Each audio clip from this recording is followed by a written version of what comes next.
Padre, del Hijo y del Espíritu Santo. Amén. Siempre, Señor, es un privilegio, es un don, es una alegría. Es esperanza leer tu palabra y saber que nos hablas, que nos interpelas, que quieres que escuchemos, que insistes. Lo has hecho por tus profetas, lo sigues haciendo actualmente, a que escuchemos cada vez que tu palabra quiera ser comunicada en medio nuestro. Esto te lo pedimos en el nombre de Jesucristo, nuestro Señor. Santa María, trono de la sabiduría, ruega por nosotros. Muy bien, estamos en el capítulo 1. Ya mismito entraremos en los versículos 7 al 17.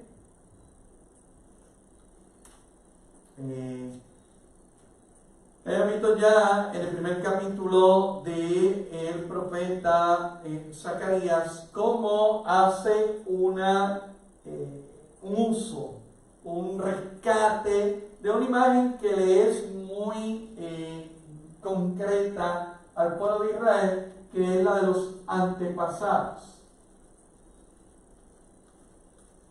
Si usted alguna vez tiene la oportunidad de ver, quizás en YouTube esté, una cena de Pascua hebrea, va a ver que hay un llamado constante a los antepasados, a los antiguos, a los padres, a los patriarcas, a aquellos que estuvieron anterior. Esta vez, el llamado que hace el profeta Zacarías en esta primera parte, hasta el versículo 7, es una llamada de advertencia.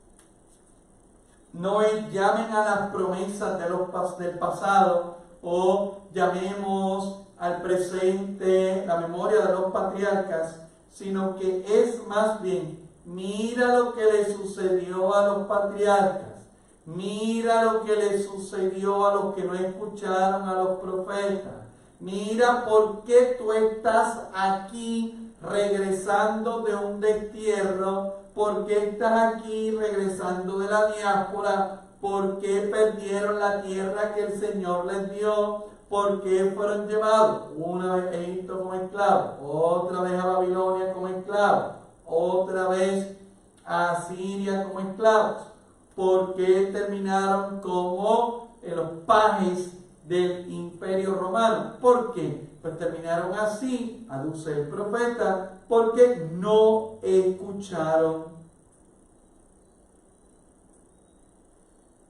Versículo 6, capítulo 1, versículo 6.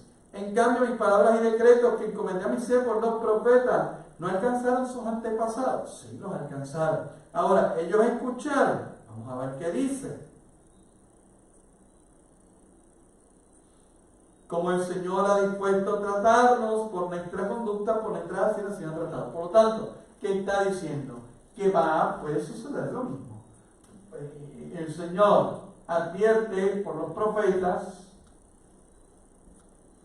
y Zacarías es profeta, por lo tanto es casi diciendo, escúchenme, porque si no me escuchan, va a suceder lo que sucedió antes. Y sucediendo lo que sucedió antes, ¿qué ustedes creen que va a pasar? Va a pasar exactamente lo mismo. Va a pasar un dolor, va a pasar una desgracia, va a pasar una miseria. Y está tratando de advertir el profeta para que el pueblo de Dios no caiga exactamente en lo mismo que ya ha caído. Hemos visto que ante la predicación profética debe de haber, sería lo normal que el pueblo escuchara y por lo tanto se convirtiera. Pero también puede pasar que hay una resistencia, por lo tanto se va a manifestar esa promesa de que ante el pecado va a haber un desastre. No es que el Señor castiga y nos tiene, no, es que el Señor advierte que va a suceder tales y cuales, y por lo tanto, ante esa advertencia, sucede lo que sucede. No es que el Señor es malo, es que nosotros, hermanos míos, somos terquitos, es que nosotros somos desobedientes, es que creemos que no nos va a pasar a nosotros. Y como creemos que no nos va a pasar a nosotros, pues ahí vamos una y otra vez. Bien, resistencia, cólera divina, cólera entendido bíblicamente como ya lo hemos explicado, castigo, es decir, un escarmiento, y entonces la conversión. Uno decide por cuál de los caminos se va a ir, si por el camino más difícil o por el camino de los cantazos, que nos está tratando de evitar el Señor. O sea, no es que el Señor quiere que nos vayamos por los cantazos y está súper contento de que cojamos golpes por todos lados. Es que insiste en las advertencias. Así que les había dicho que miraran Deuteronomio 11, 18 al 21, que miraran Esdras 3:12, Esdras 3:12 y Ageo 2:3.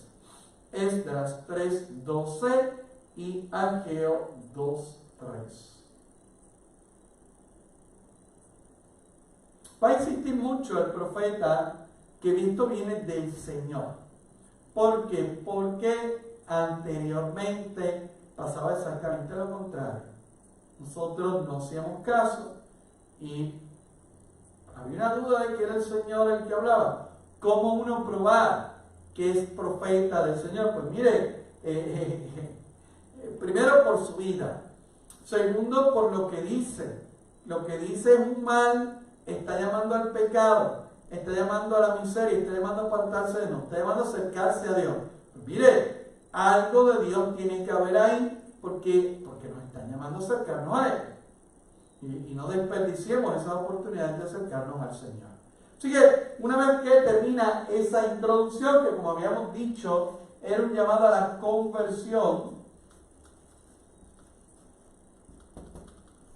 ¿dónde quedó entonces el templo?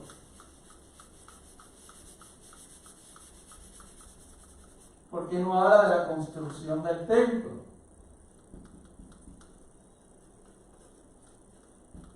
No es que no habla de la construcción del templo, es que habíamos dicho que él va a mencionar lo de la construcción del templo para su finalización, pero el llamado fuerte era el de la conversión. Parece que ya el pueblo, yo no entiendo, porque ¿verdad? Bueno, entiendo, vamos, yo lo vivo y yo me he encopotado en esas cosas. El pueblo de Dios recién llegado, o sea, mientras llega de la diáspora, que tú estás en la diáspora precisamente por no seguir los mandatos del Señor y por haber desobedecido al Señor. El Señor te entregó en manos de tus enemigos. Una vez que has vivido en el pellejo los cantazos de esa desobediencia, lo que está diciendo el profeta es: el Señor te ha permitido volver a la tierra, construir tu casa, labrar la tierra, construir el templo, y estás volviendo a lo mismo. Por lo tanto, recién llegado, ¿qué está viendo el profeta? El profeta está viendo que el pueblo vuelve otra vez al pecado. Oiga, y no dice uno específico. Quizás no dice uno específico porque el pueblo ya sabe de lo que está hablando el profeta. Pero también puede ser que la lista sea tan larga que el profeta entonces ahorra. Y uno entonces tiene que ver. De verdad tenemos que coger fuerte otra vez. De verdad tenemos que chavarnos otra vez. De verdad tenemos que coger otra vez otro cantazo.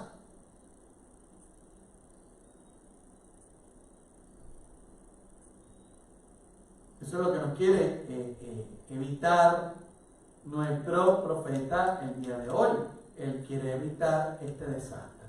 Pero ahí vuelve. Por lo tanto, llama a la conversión y ahora entonces va a presentar, que eso es lo que vamos a empezar a ver hoy en general, y ya después entraremos en las visiones, en cada una de las imágenes individualmente. ¿Ok? ¿Son cuántas visiones? Ya se lo habíamos dicho, 8 visiones.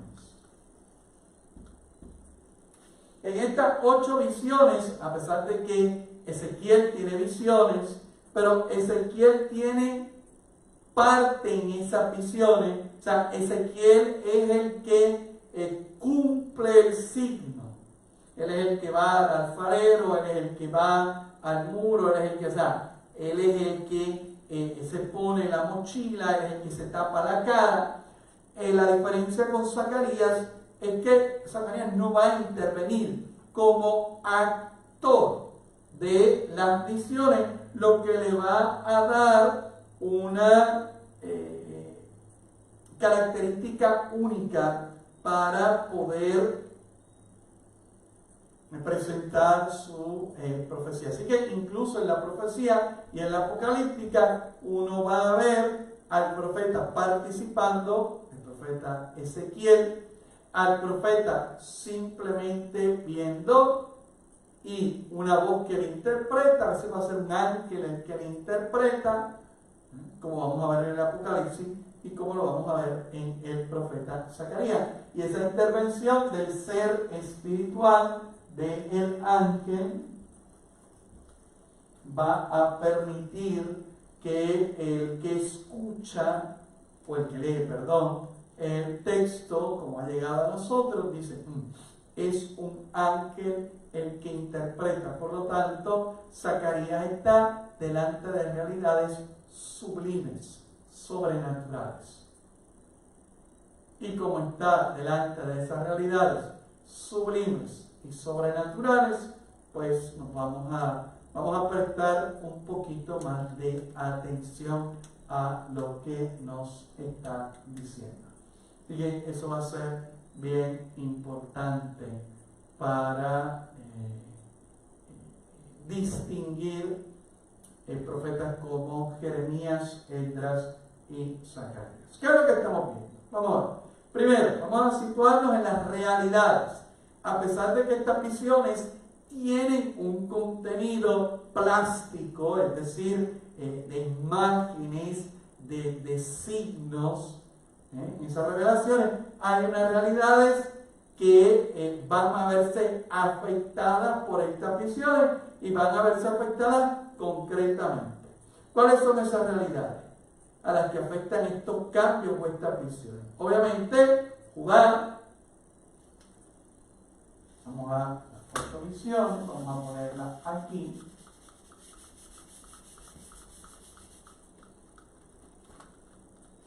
Judá, Sión, Jerusalén,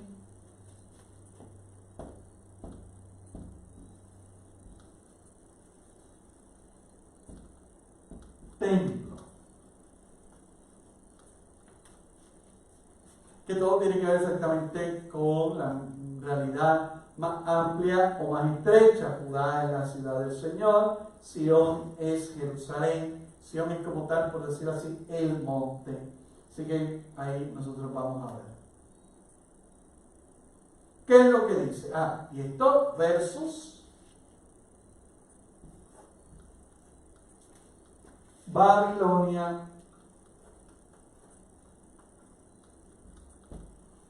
Tengamos pendiente Babilonia como el territorio, como el reino, con su rey, y Babilonia como ya el nombre que reúne el desastre o la contraposición al pueblo de Dios, a la ley del Señor y al verdadero Dios.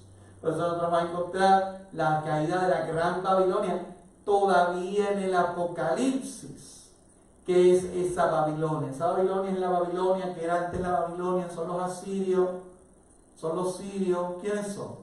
Pues la Babilonia del Apocalipsis va a ser ese nombre puesto a el Imperio Romano, no a la Iglesia Católica. No sea tonto, no escuche tonterías.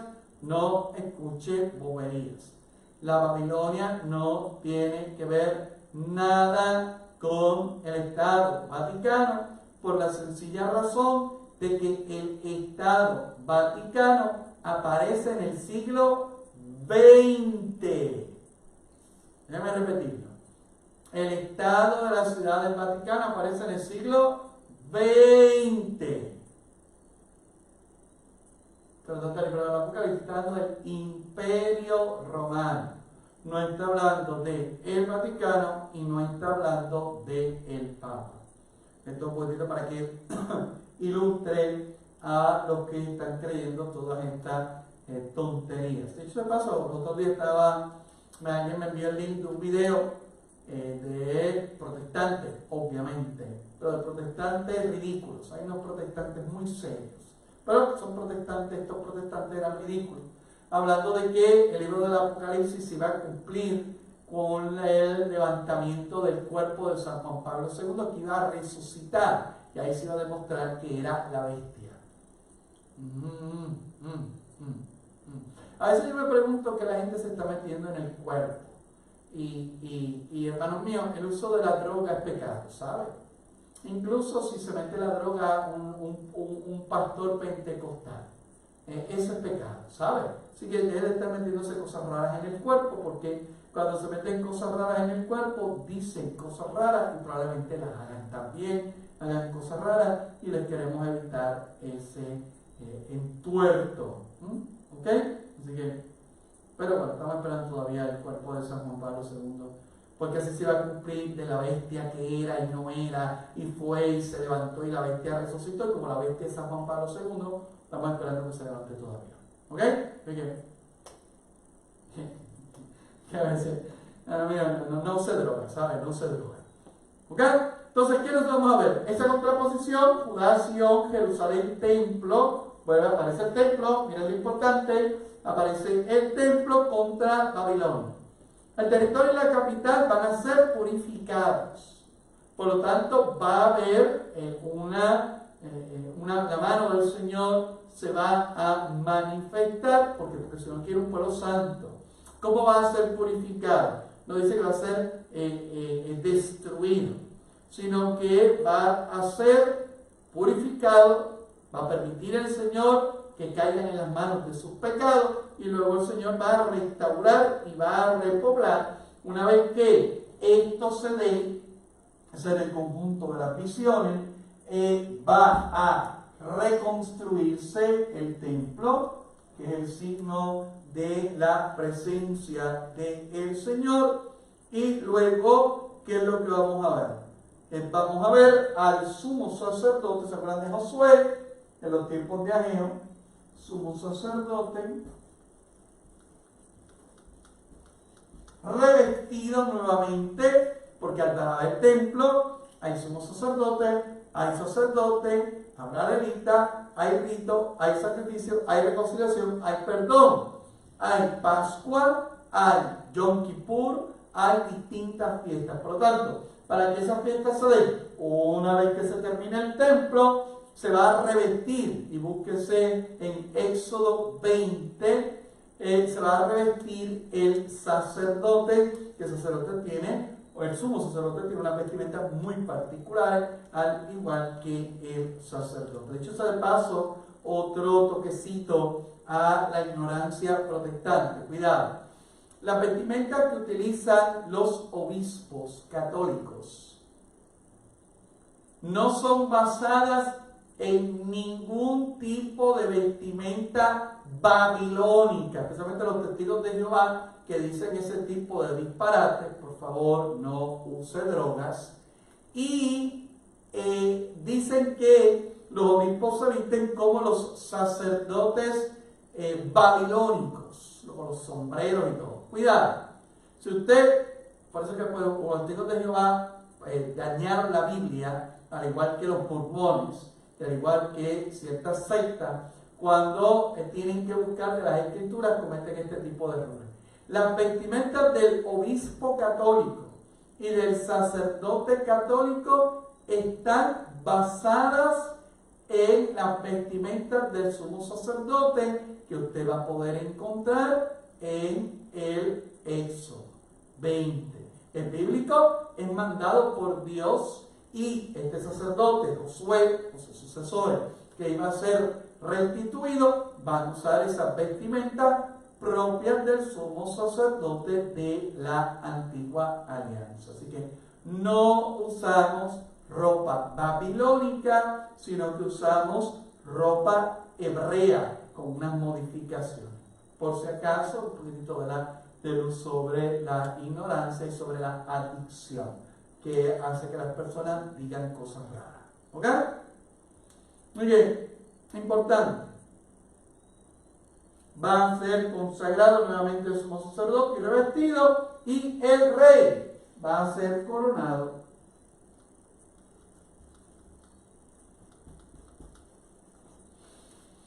Que eso va a hacer que el pueblo de Israel reconozca la restauración total. ¿Cómo van a reconocer la restauración total del reino?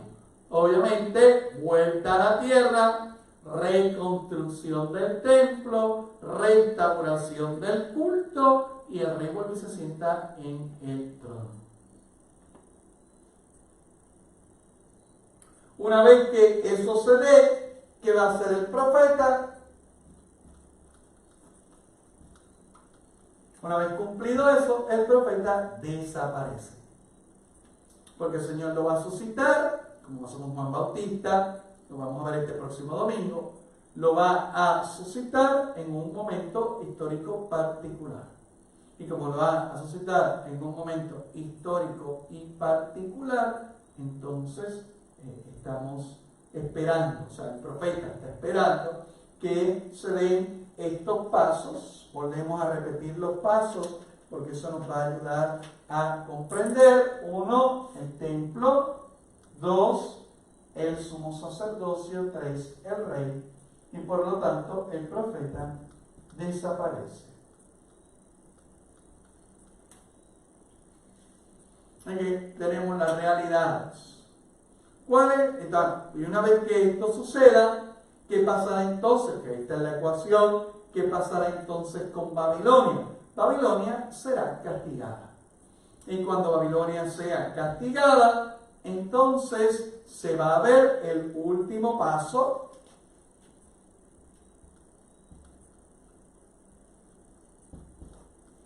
de la restauración total de Israel. Que precisamente, ahí ustedes ven la lógica del llamado a la conversión del profeta. ¿Qué está diciendo el profeta? Conviértanse, porque una vez que el Señor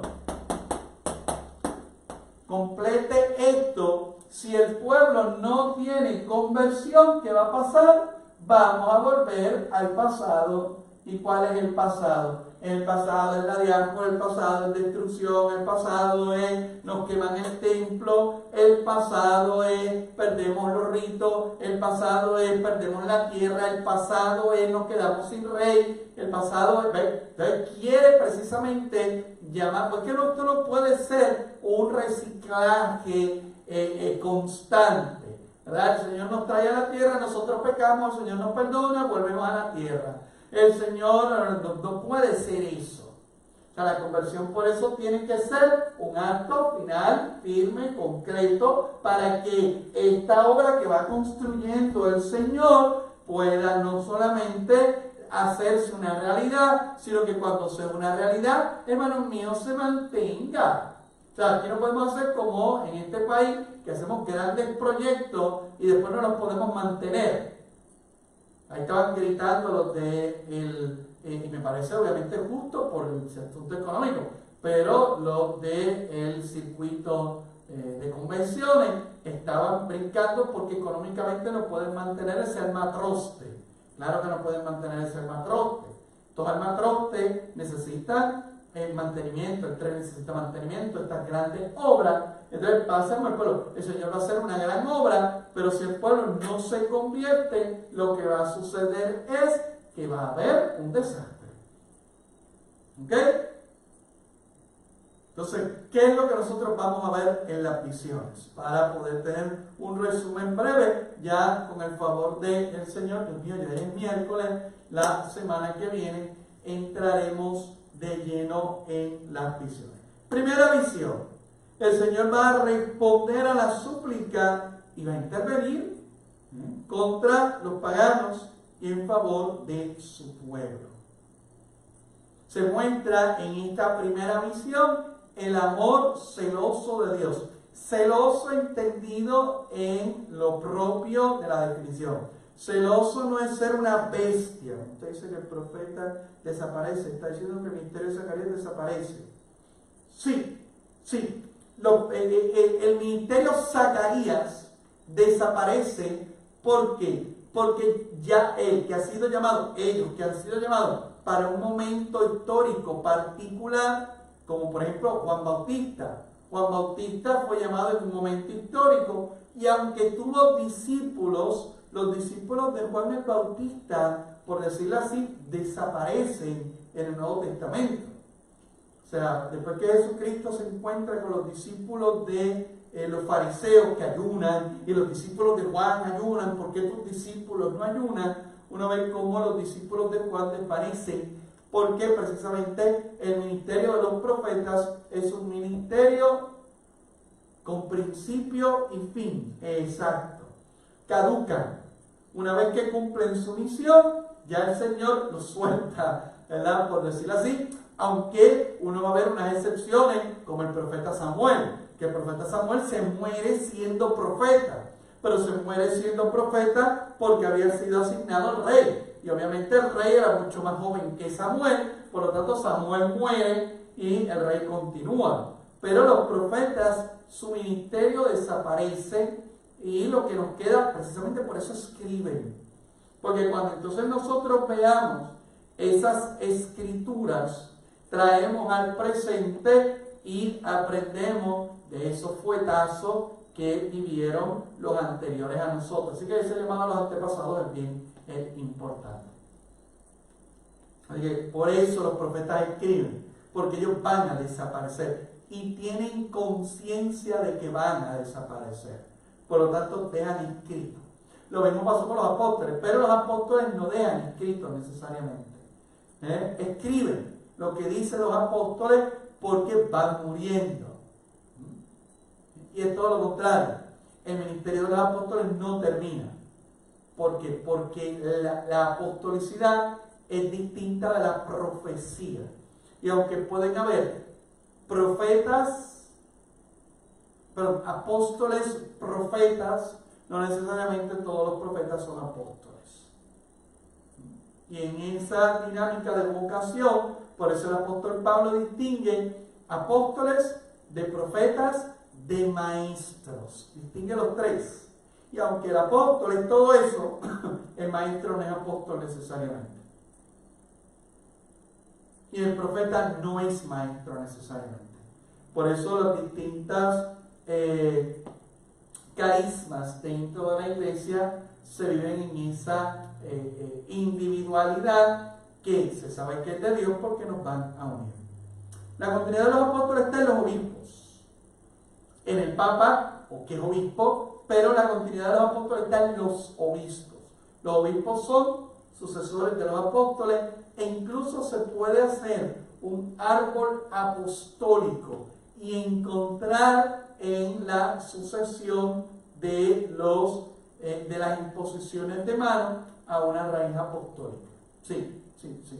Por ejemplo, la raíz apostólica del señor arzobispo de San Juan viene por manos irlandesas y por lo tanto, que es una iglesia antiquísima, por lo tanto echamos para atrás en San Patricio y compañía. Así que esa imposición de manos, por eso una de las notas de la iglesia es que es apostólica. Si no hay apostolicidad, no hay veracidad. Pero se nos acabó el tiempo. Así que continuaremos la semana que viene con las demás visiones, no hay ningún problema. Hagan sus preguntas, eso es bueno. Yo espero verlas porque a veces me muevo a la pizarra, quizás usted hace una pregunta y yo no la vi, pero hagan sus preguntas y seguimos avanzando. Lo haremos con el favor del Señor el viernes. en cuál es su pregunta, que la pregunta de este viernes me resulta bastante interesante. Y es sobre la Virgen de Guadalupe. Pero eso lo veremos el próximo viernes. Que pasen una hermosa noche, que Papito Dios les dé un sueño restaurador. Mañana hay que levantarnos para la construcción del reino y el Señor nos bendiga. Ángel de la guarda, dulce compañía, no me desampares ni de noche ni de día, y no me dejes solo porque me perdería. Amén. Que tengan una hermosa noche y que el Señor esté con ustedes.